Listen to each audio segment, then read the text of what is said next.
चलिए जी, आज बेसिकली हम यहाँ पे जो डिस्कस करेंगे वो है सीएसएस के सिलेक्टर्स और सीएसएस के यूनिट्स।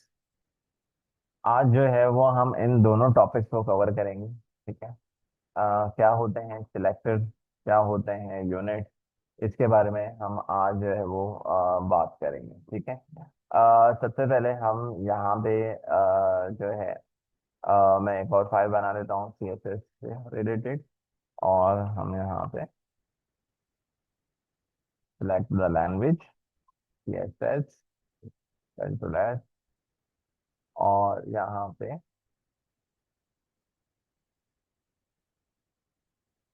मैंने एक फोल्डर बनाया CSS का, और सेपरेट इसके अंदर मैं ये फाइल बना के सेव कर लूंगा। उसके बाद यहाँ पे मैं आया, लिंक, टैब दबाऊंगा, control space bar, CSS main. ठीक है। अ, अच्छा, अब हम यहाँ पे सबसे पहले तो सिलेक्टर की बात करते हैं कि हम यहाँ पे मैं सीएसएस के हमारे पास जो सिलेक्टर्स हैं वो बेसिकली क्या काम होते हैं, किस लिए काम आते हैं, हम इसके बारे में बात करते हैं। तो पहला हमारे पास जो सिलेक्टर हमारे पास आता है, ठीक है, हमारे पास आता है यूनिवर्सल सिलेक्टर। ठीक है। हमारे पास यूनिवर्सल सिलेक्टर होता है। अच्छा, यूनिवर्सल सिलेक्टर जो है बेसिकली इसका जो साइन होता है वो स्टार होता है, स्टैरिक होता है। ठीक है। इससे जो है वो रिप्रेजेंट होता है। अच्छा, अब अगर मैं यहाँ आऊँ और हमारे पास और भी सेलेक्टर्स होते हैं। हमारे पास यहाँ पे डिसेंडेंट सेलेक्टर होता है। ठीक है। डिसेंडेंट हमारे पास सेलेक्टर हो गया। ठीक है। स्पेलिंग में हम देख लेते हैं।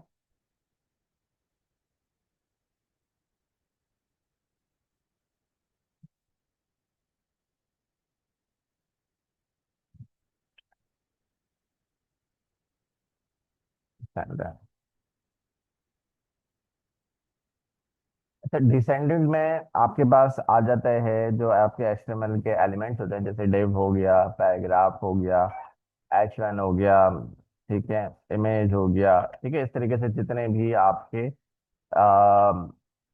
जो एलिमेंट्स हैं एचटीएमएल के, वो सारे आप उसको जो है वो डिसेंडेंट सेलेक्टर के नाम से जानेंगे। इसके बाद आपके पास एक और सिलेक्टर होता है, वो होता है क्लास सेलेक्टर।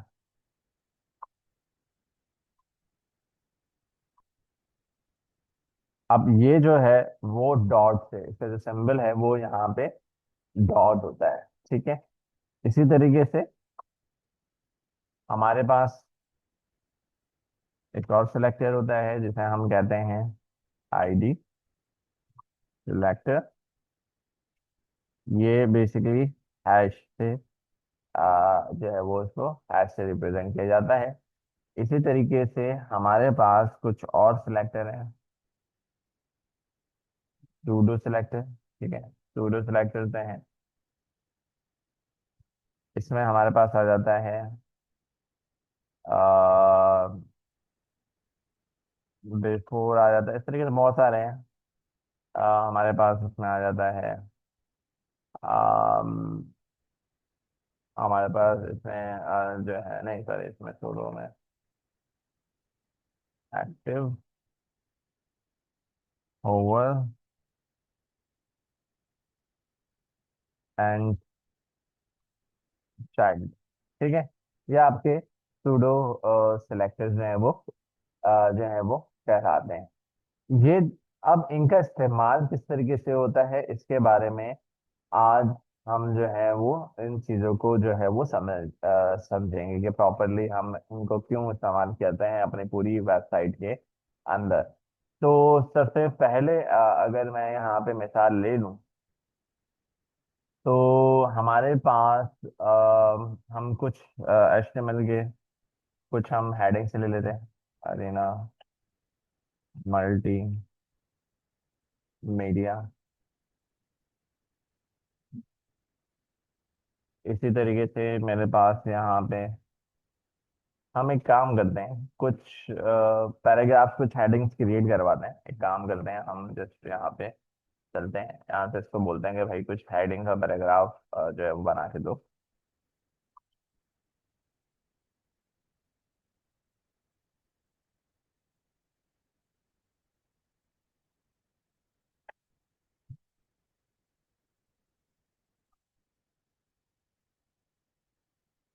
ठीक है। कुछ हेडिंग्स एंड पैराग्राफ्स होंगे,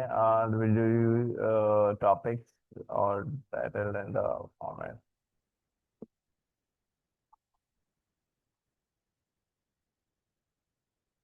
ठीक है। इस तरीके से मेरे पास ये हेडिंग, ये इसका जो है वो आप कह लेंगे सब हेडिंग में आ जाएगा। ठीक है। अ, ठीक है, कुछ और भी आ गया। ठीक है, इस तरीके से हम लेते हैं कि हमारे पास बल्कि नहीं, हेडिंग बल्कि इसको ये करते हैं, तो इसको हेडिंग में देते हैं। यहाँ हेडिंग में दिया, पैराग्राफ दिया,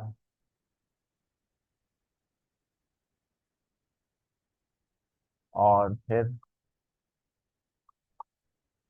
फिर मैं H1 ले रहा हूँ।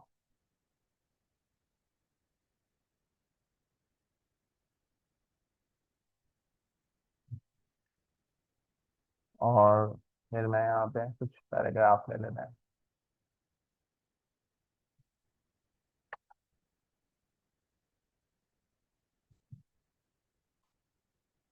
हेडिंग, फिर पैराग्राफ।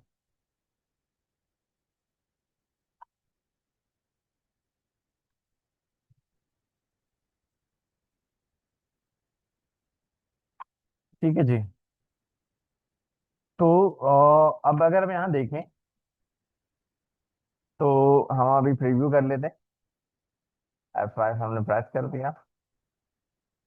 तो आप यहाँ पे देखेंगे कि यहाँ पे हेडिंग्स हैं, पैराग्राफ है, हेडिंग है, पैराग्राफ है, हेडिंग है, पैराग्राफ है। ठीक है।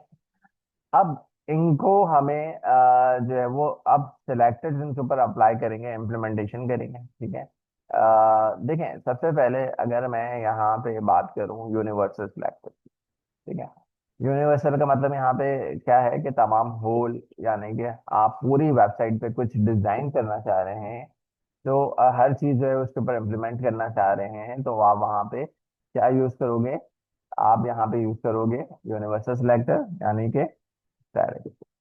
ठीक है। और उसके बाद आप यहाँ पे जो भी देना चाह रहे हैं, मिसाल के तौर पे मैं ये कहना चाह रहा हूँ कि जो मेरा फॉन्ट साइज हो।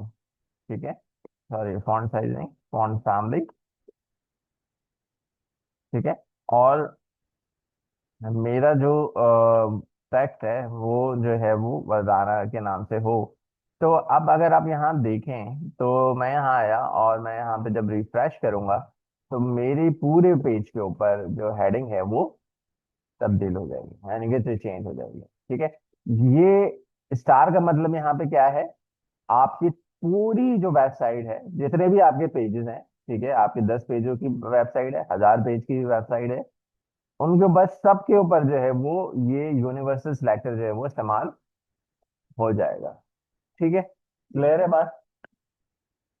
इसके बाद अगर हम यहाँ पे बात करें एग्जाम्पल के तौर पे डिसेंडेंट सेलेक्टर की, डिसेंडेंट सेलेक्टर्स क्या होते हैं? एग्जाम्पल के तौर पे मैं अपने पैराग्राफ को मैं यहाँ पे मिसाल के तौर पे मैंने कहा H1। अब H1 मेरे पास जितने भी जगह पर है, या 3 जगहों पे मेरे पास H1 है, एक यहाँ पर है, फिर एक यहाँ पर है, और देन ऊपर आप चले चले जाओ तो एक ऊपर भी आ रहा है। ठीक है।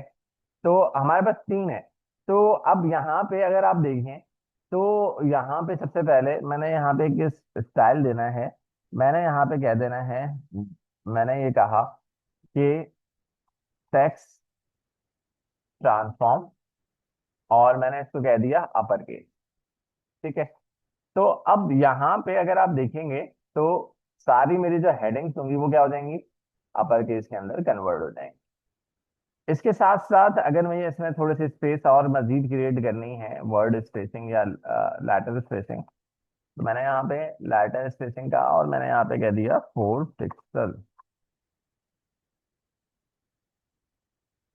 तो वो इस तरीके से जो है वो हो गया। अब बाय डिफॉल्ट मुझे इसका साइज जो है थोड़ा सा कम करना है। मैंने यहाँ पे कहा बाय डिफॉल्ट 32 होता है, मैं इसको कह देता हूँ 28। तो आप यहाँ देखोगे कि तो साइज छोटा हो जाए। ठीक है, ये क्या हो गया, डिसेंडिंग सेलेक्टेड होगा। ठीक है, डिसेंडेंट का मतलब यानी कि जितनी जगह पे भी मेरे पास H1 है, पैराग्राफ है, अगर मैं पैराग्राफ को भी स्टाइल करूंगा तो वहां पे जो है वो स्टाइलिंग जो है ऑटोमेटिकली अप्लाई हो जाएगी। बात समझ में आई? इसी के तरीके से अगर हम आगे चलें तो हमारे पास क्लास का कॉन्सेप्ट आता है। अच्छा, अब क्लास का कॉन्सेप्ट है क्या? क्लास का अच्छा, पहले तो डिसेंडेंट को और मजीद देखते हैं। अगर मेरे पास यहाँ पे पैराग्राफ है, मैं यहाँ पे दे देता हूँ एक प्रॉपर्टी है लाइन हाइट। ठीक है, लाइन हाइट में मैं यहाँ पे तकरीबन दे देता हूँ 1.5 EM। ये EM क्या होता है ये मैं आगे आगे जाके समझाऊंगा। तो आप देखेंगे थोड़ा सा ये जो है वो खुला खुला ओपन है। ठीक है, अच्छा, तो जितने भी मेरे पैराग्राफ है यानी कि डिसेंडेंट सेलेक्टर्स वो होते हैं जो कि आपके HTML एलिमेंट्स होते हैं, उनके तमाम के ऊपर जो है वो चीजें जो है वो अप्लाइड हो जाती हैं। अब अगर एग्जाम्पल के तौर पे मैं कुछ यहाँ पे ये कहता हूँ कि मैंने यहाँ पे क्योंकि क्लास है तो मैं यहाँ पे एक डॉट ले रहा हूँ और मैं एक क्लास बना रहा हूँ।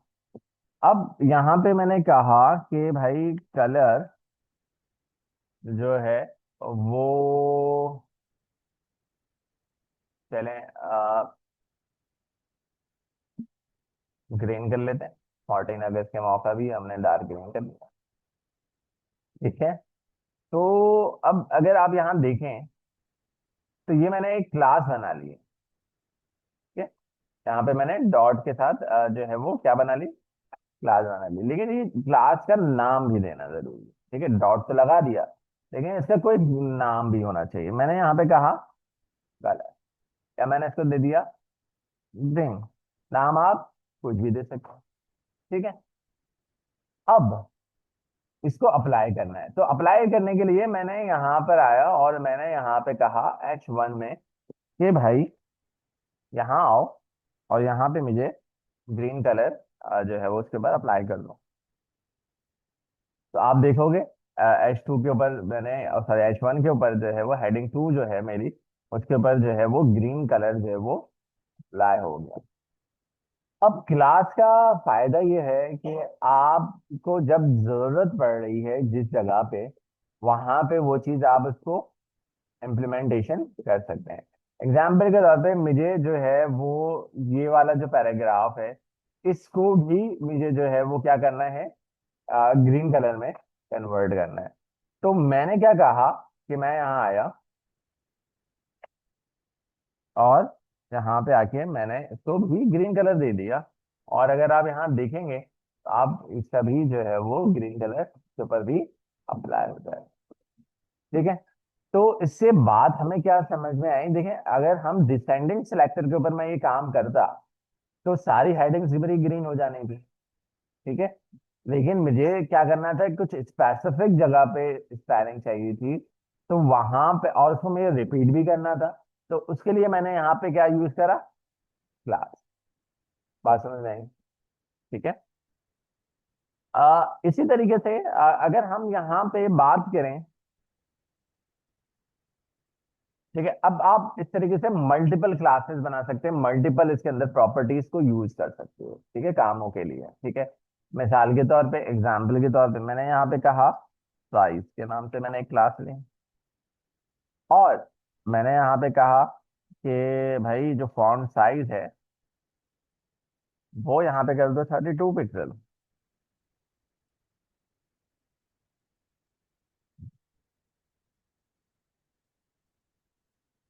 अब मैं ये चाहता हूँ कि मेरी कुछ ऐसी रिक्वायरमेंट है डिजाइनिंग की कि भाई इसकी हेडिंग जो है वो मजीद और बड़ी करनी। ठीक है, तो मैंने क्या कहा, मैंने यहाँ आ गया और मैंने यहाँ पे सॉरी यहाँ पे आके मैंने यहाँ पे साइज लिख दिया। अब उसकी जो साइज होगा वो भी इससे और हेडिंग से स्पेसिफिक बढ़ जाएगा। ठीक है, तो आप मल्टीपल पर्पस के लिए जो है वो क्लासेस को इस्तेमाल इस तरीके से कर सकते हैं। फिर अगर आप यहाँ देखें तो ये बात आपको समझ में आ गई होगी। अब आपके पास कुछ सेलेक्टर्स अगर हम यहाँ पे बात करें तो हमारे पास यहाँ पे आईडी सेलेक्टर है। अब ये जो आईडी सेलेक्टर है, बेसिकली इसको हम मोस्टली ज्यादातर वन टाइम यूज के लिए इस्तेमाल करते हैं। वन टाइम से मर्यादा ये होती है कि बेसिकली हमें इसको जावा स्क्रिप्ट के अंदर जब हम काम करेंगे, ठीक है, अभी तो ये वैसे ही काम करेगा। अगर मैं स्पेसिफिकली यहाँ पर आऊँ और मैं ये कह दूं कि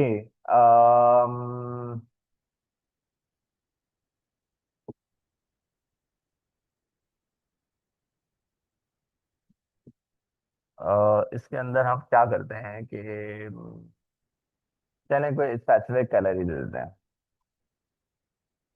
हमने कहा रेड, और रेड में हमने कोई, या चलें इसको एक काम करते हैं, बीजी कर देते हैं। और यहाँ पे मैं कलर बैकग्राउंड कलर दे देता हूँ येलो ग्रीन कर देते हैं एग्जाम्पल के तौर पर, ठीक है। तो अब ये मैंने जो आईडी है, आईडी को कॉल कैसे कराना है आपको, अब आईडी को आपको कॉल कराना है। और मुझे इसमें अब मुझे क्या चाहिए कि भाई मुझे बैकग्राउंड कलर भी चाहिए। तो मैंने यहाँ पे क्या कहा, आईडी, और आईडी में मैंने यहाँ पे दे दिया बीजी। यहाँ आएंगे तो आप देखेंगे तो वो आपका जो है वो हाईलाइटेड हुआ।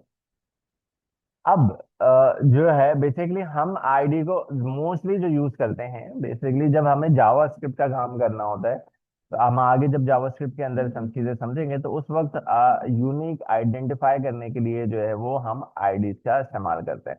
आप अगर वन टाइम यूज कर रहे हो तो बहुत अच्छा है कि आप वन टाइम के लिए जो है वो आईडी को इस्तेमाल कर सकते हो, ठीक है। मल्टीपल टाइम आपको इसको यूज नहीं करना, क्योंकि आप इसको जो इस्तेमाल करते हैं मोस्टली हम जावा स्क्रिप्ट के अंदर इस्तेमाल करते हैं, ठीक है।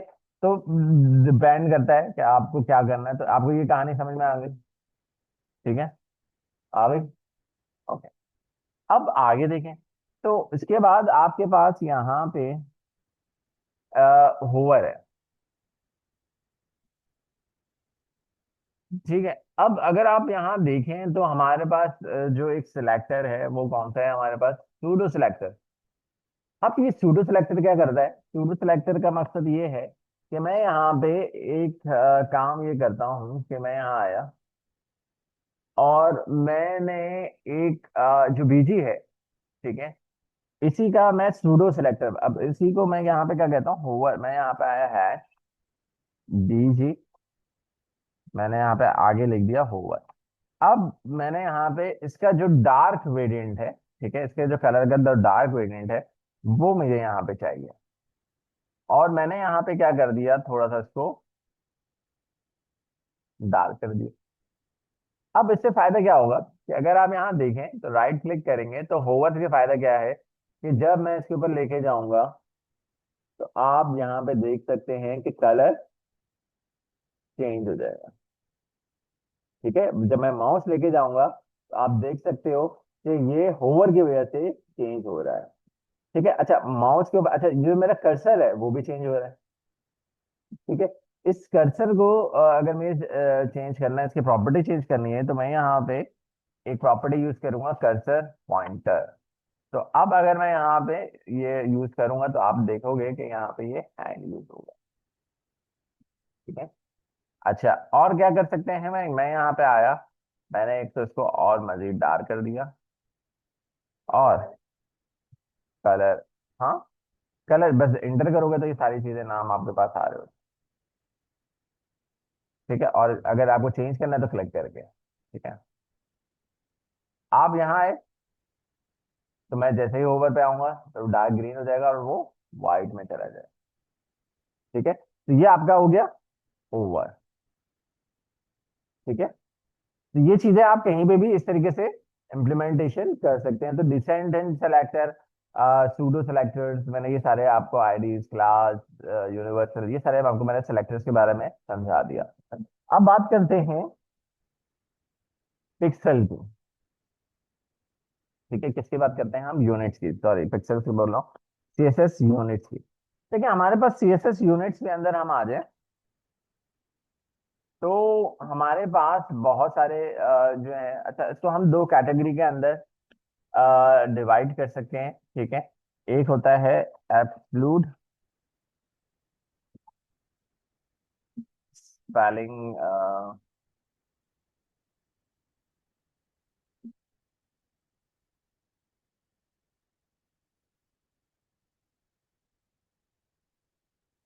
और एक होता है हमारे पास रिलेटिव। ठीक है, हम दो कैटेगरीज में इसको, यूनिट्स को बांट देते हैं। पहला हमारे पास जो होता है, हम यहाँ पे इंच यूज कर सकते हैं, यहाँ पे हम सेंटीमीटर यूज कर सकते हैं, मिलीमीटर यूज कर सकते हैं। ठीक है, यहाँ पे हम पिक्सल यूज कर सकते हैं। ठीक है, यहाँ पे अगर हम और मजीद हम यहाँ पे बात करें तो यहाँ पे अगर हम देखें,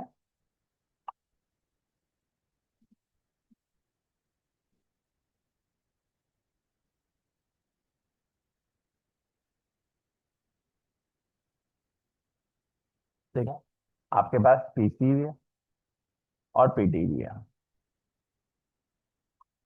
पीटी और पीसी, ठीक है, जिसे हम पिकासा कहते हैं। ठीक है, आपके पास ये जो है बेसिकली एब्सलूट लेंथ होती है, ये एब्सलूट लेंथ कहलाती है। और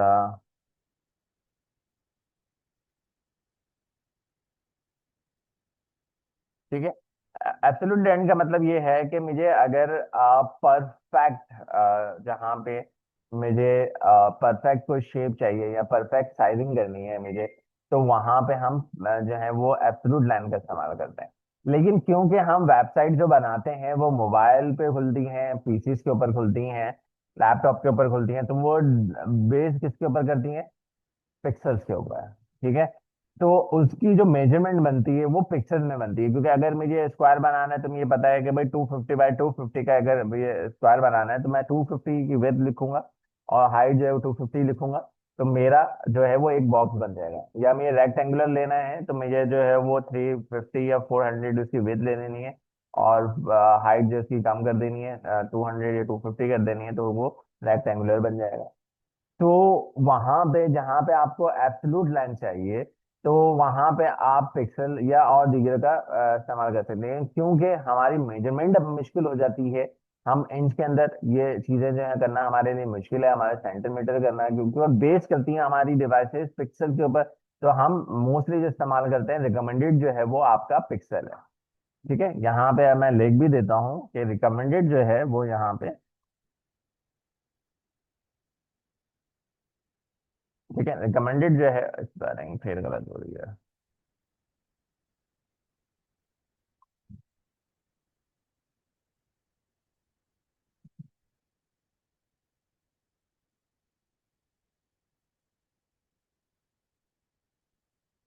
अब आ जाते हैं रिलेटिव के ऊपर। ठीक है, रिलेटिव लाइन्स कौन सी होती हैं हमारे पास? हमारे पास यहाँ पे परसेंटेज होती है, हमारे पास ईएम होता है, हमारे पास ईआरएम होता है, हमारे पास जो है वो वीएच होता है, वीडब्ल्यू होता है। वीडब्ल्यू का मतलब यहाँ पे व्यू विड्थ होता है। इसी तरीके से आपके पास वी एच होता है, व्यू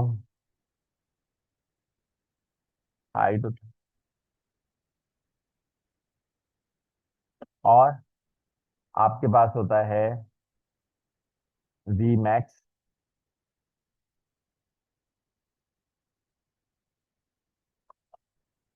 और वी माइनस। ये सारे आपके जो है वो रिलेटिव होते हैं, ठीक है। ये बहुत ही रेयरली यूज होते हैं, वी मैक्स, वी मैनी, लेकिन हम जो ज्यादातर हम यूज करते हैं। अच्छा, ईएम और आरईएम जो है बेसिकली हम टेक्स्ट, जब हमें टेक्स्ट के साइज लेने हैं, ठीक है, तो हम जो है वो जो यूनिट यूज करते हैं ईएम और आरईएम का यूज करते हैं, ठीक है। बाकी जितने भी हैं वो आप नॉर्मली जो है वो विद हाइट के लिए यूज कर सकते हैं। सबकी अपने अपने, ठीक है। अगर आपको हाइट के लिए यूज करना तो वी एच है, और विथ के लिए यूज करना तो वी डब्ल्यू है। और आप यहाँ पे फिर परसेंटेज का भी हिसाब जो है वो यूज कर सकते हैं। अब इनको इस्तेमाल कैसे करते हैं इसके ऊपर बात करते हैं और उसके ऊपर डिस्कस करते हैं। तो यहाँ आते हैं, हमारा एसी ऑन नहीं है।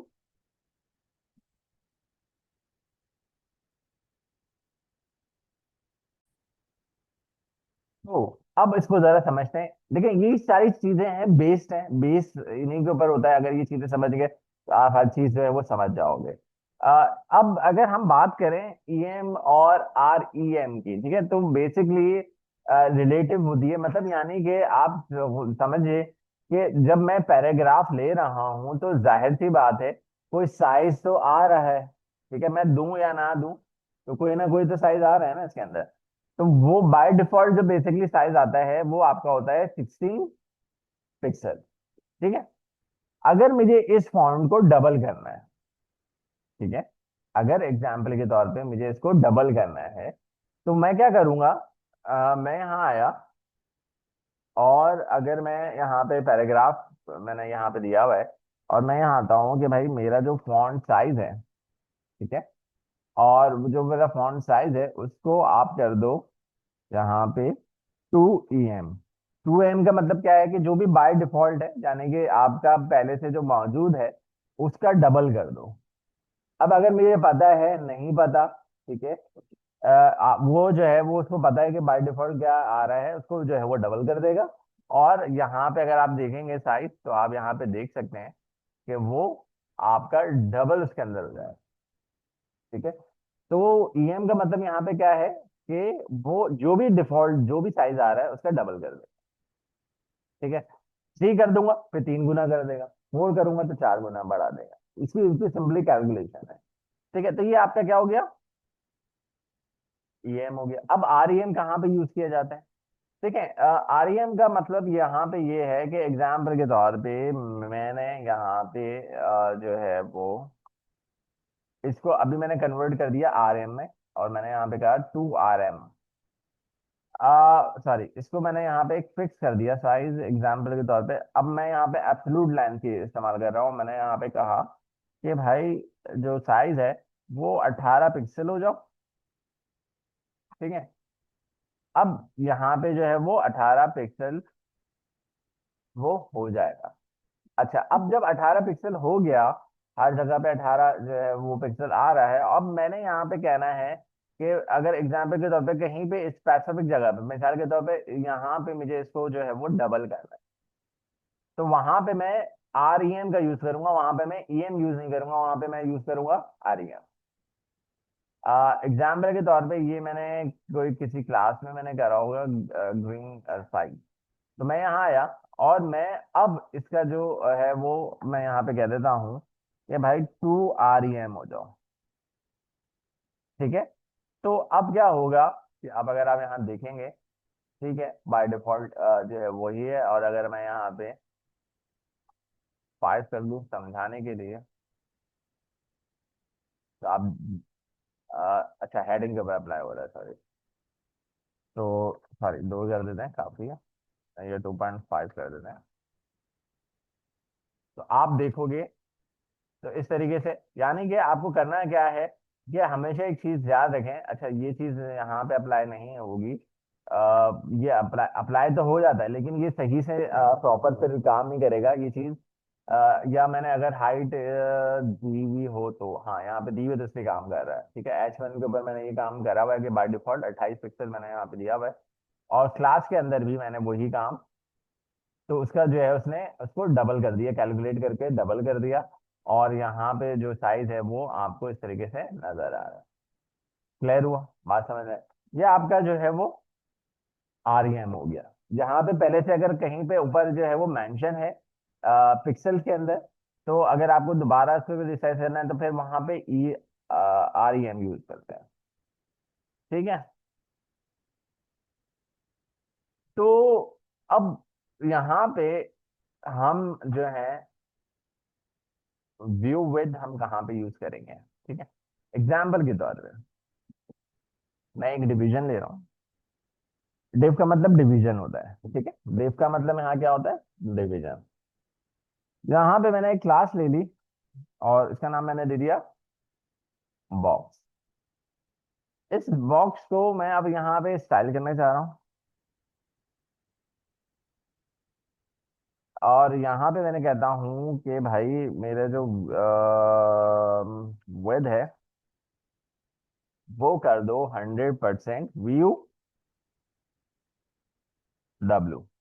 VUW का मतलब ये है कि आपकी ब्राउजर का जो साइज है, जो आपका व्यू है, उसके हिसाब से जो है वो बॉक्स देगा आपको। हाँ,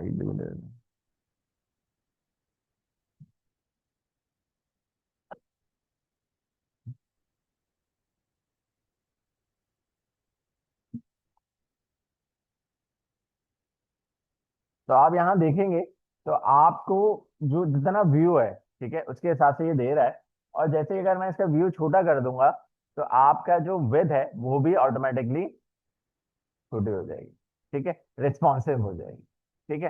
हालांकि अगर मैं यहाँ पे पिक्सल दे दूं, मैं यहाँ पे कह दूं एग्जाम्पल के तौर पे, मैं यहाँ पे दे रहा हूँ 1200 पिक्सल, तो अब ऐसा बिल्कुल भी नहीं होगा। अब आपके पास ये स्क्रॉल बार आ जाएगा। ठीक है, अब आपका रिस्पॉन्सिव नहीं रहेगा।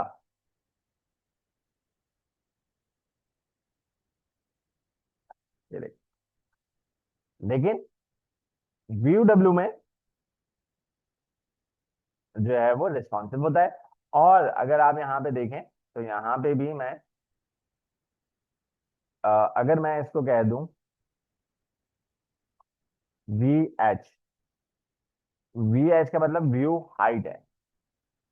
तो आप यहाँ देखोगे यहाँ पे 100% है, तो अब यहाँ पे आपका जो व्यू हाइट बनेगा, ठीक है, वो 100% बने। और अगर मैं व्यू कम कर दूंगा तो वो बॉक्स भी हाइट में भी फिर कम होता चला जाएगा। ठीक है, क्लियर है? बात समझ में आ रही है? तो ये आपका जो है व्यू हाइट है और VUW है। ठीक है। परसेंटेज रह गई, इंशाल्लाह इसमें नेक्स्ट क्लास में हम इसको डिस्कस करेंगे। ठीक है, यहाँ तक आपको सब कुछ क्लियर हो गया होगा। इससे ज्यादा अगर चलेंगे तो आप लोग सो जाएंगे, तो हम यहीं तक रखते हैं।